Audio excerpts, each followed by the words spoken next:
Welcome back to another episode of Terry Thornberry Performance. That's right. You guys can see we are back here with Poison Ivy. We showed you Dysfunctional, basically the single cab version of Fred, and now it's back to finish the beautiful Poison Ivy, the king of them all, to now be back with its queen. So we need to hurry up and finish this because, to be honest, as beautiful as it looks, me and Terry want to now drive it on the street, and it needs to basically get all sunbathed back again. Wouldn't you agree? Oh yeah, that's right. But today is not only a special day for the truck, it's also a special day for my good man Terry. It's his birthday today. That's right. Good man's turning the young 24 years old. It's just crazy coming back to think about it, where we've all started from our little garage to now here, back meeting up at college when you were just a little guy, when you were 19. Yep. Integrity driver. Yeah, and the integrity driver, the 240, the mini trucks, all that stuff. So definitely put a comment below, wish him a happy birthday. Many more, you guys will definitely see us. But no, moving on to the big thing. Finish it off, Terry.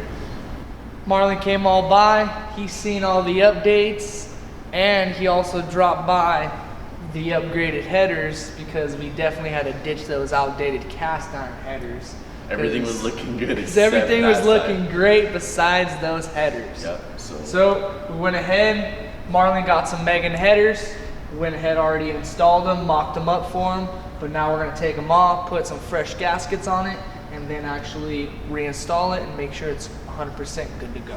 Well, that because we're going to start getting the exhaust situated. Now you're not going to see it on this video. Right now we're actually getting the cooling side and everything situated for the finalization of the electrical side. We've already got the radiator right next to me. We got some fresh cooling fans on it. We're going to show you the installation and a couple of little tricks and the things that we're doing. And we're basically going to be finalizing the intake side so we can finally put a map on this thing, wire it all up. And then on the next video, you guys will see us driving on the street, or it just turning on in general, instead of us just showing on the lift in the same spot again. You guys will be able to see the actual fun the truck will be able to do and perform now. And the reason why it has all this stuff onto it is not just a show car, it is a daily driver truck. So enough talking, let's get working, let's install these fans, let's get things done, baby. So let's get cracking. Boom. All right, so we're in the engine bay. As you guys can see, we've got the polished engine as well complementing the acid green engine bay. Now what's really cool in this one, we did kind of a semi-wire tuck. We left the main wiring basically on the side of the fenders going to the battery, but we actually did clean up the headlight wiring in the front. We did a little tuck, so it's all nice and cleaned up.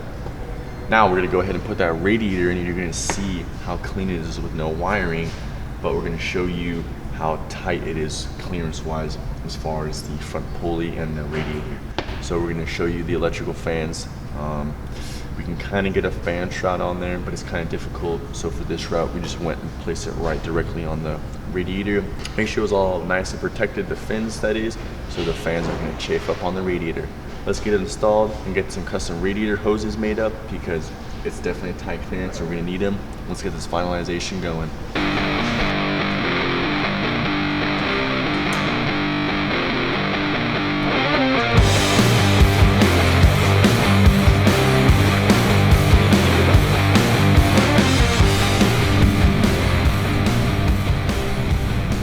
So funny because they come with plugs but not the other side of the plugs, so you're stuck. So in this occasion we're just going to cut the terminals off, and then we're just going to join them together on obviously your proper gauge wiring. In this case we'll be running a 14 gauge and then running to a sufficient power source. Obviously for some of this situation we don't like running a switch, so it'll just be 12 volt constant. And it will be an efficient source to make sure that the cooling system isn't going to overheat and work properly. Let's get snipping.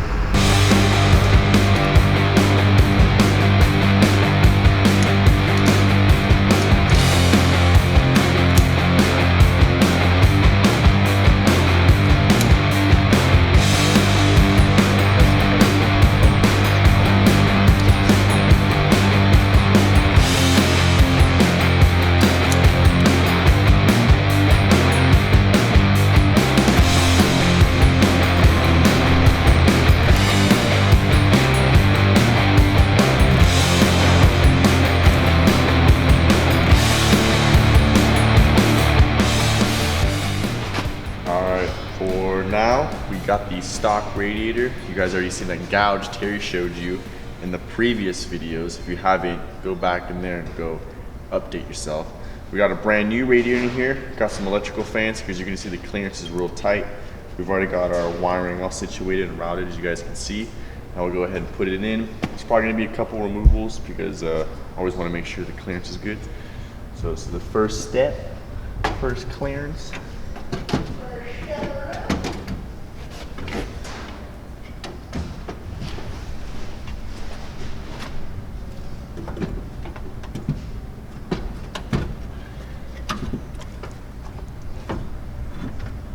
Boom. As you guys can see, once you put the electrical fans on, you've got a lot more clearance here in the front. You go ahead and mount these up on the side to the OEM bolts, everything lines up. Now you'll just go ahead and get your coolant hoses routed. Unfortunately, this is the tricky stuff. You can kind of use the stock KA radiator hoses. They're gonna have to be trimmed up a little bit, but you can make them work. Now, we got the wiring situated. It's already pigtailed out here. You can go and cut, find a quick disconnect, go get one. But now the radiator is solid in there. I'm happy with everything. Maybe just take it out one more time, clean it all up, put it back in there, and start getting the intake now situated. It'll be just traditional wrapped around here. Get it cut out, get the idle air control valve, and the rest of the stuff. So when she starts up for the next time, it's actually on a proper tune, meaning everything's all talking and coordinating correctly. Then we'll go ahead and jump on the headers and get that all mounted and situated so we can really get this thing narrowed down to getting it back on the road.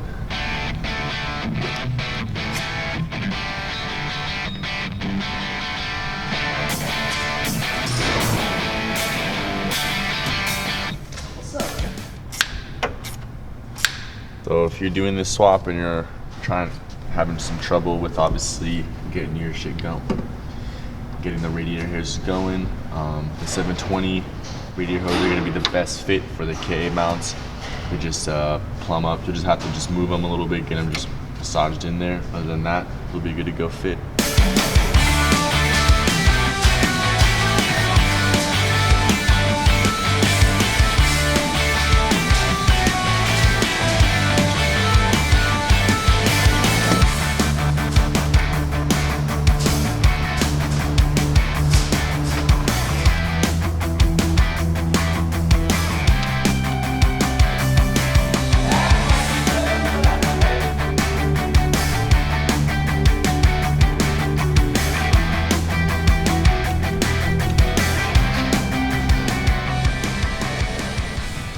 Alright, you guys already see me install the radiator. Like I said, pro tip, if you guys are doing this swap and you guys are having a hard time on what radiator hoses that are gonna work for your situation, it's gonna be the 720 ones. They're gonna work route, they're gonna work fine. You see me already trim up the top ones, the bottom one was good to go. Now moving on to the next thing, it's gonna be electrical fans situated and getting the rest of the wiring all nice and cleaned up. So now the last thing we have to finalize is basically the intake and the exhaust. We already have some of the pipe over on the fab side, so it's getting done.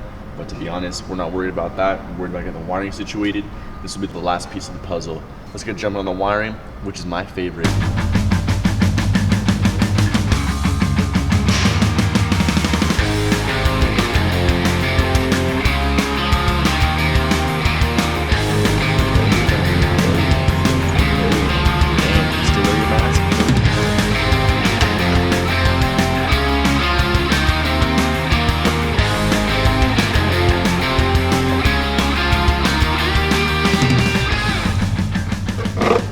Getting the electrical fans wired up, like we said.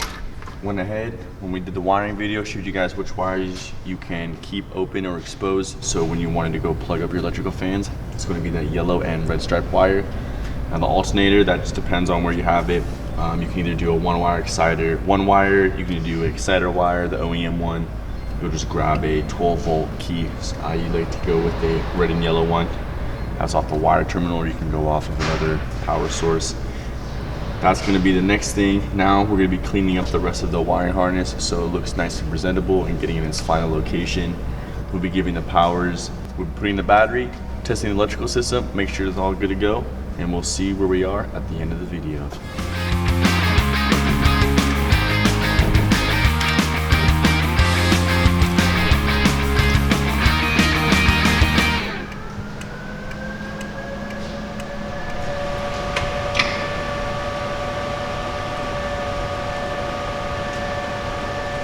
Well, there it is. I didn't really talk about it, but you guys heard the electrical fans. Jonah kind of showed you guys. My head was dove in here, basically trying to get that electrical wiring going for the alternator. If you guys are curious on what it was, it's the white with the blue stripe wire. That's gonna be giving you 12 volt constant. Obviously when the key is on, when the key is off, you'll be getting nothing. That being said, moving on to the next thing, it's now getting the headers and the intake situated.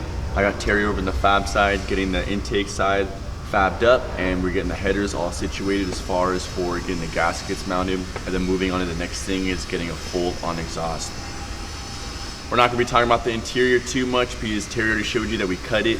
We're not really going to be upholstering it, so our job is done. We'll be going and installing the seat, then obviously we'll be driving around in this thing. So hopefully this was a good enough informational video for you 720 KA mini truck owners that are trying to swap it, give you guys some good hints here and there. Until further notice, follow back, wait until the next episode where this seems to be running and driving on the street. Hope you guys go back and look at Dysfunctional, the mini trucks, and obviously 720, and even go back to our other videos. Don't forget, we do have 240s, and trust us, me and Terry want to get drifting just as much as you guys want to see us drifting. We got a lot of content to show you guys and a lot of work to be done, so don't you go anywhere. Hope you guys liked and enjoyed. Until further notice, have a great rest of the day. Stay warm, stay cool. Woo! And wish that big man, Big T, a happy birthday, big dog. Woo! Let him know. The big dog. Jonah.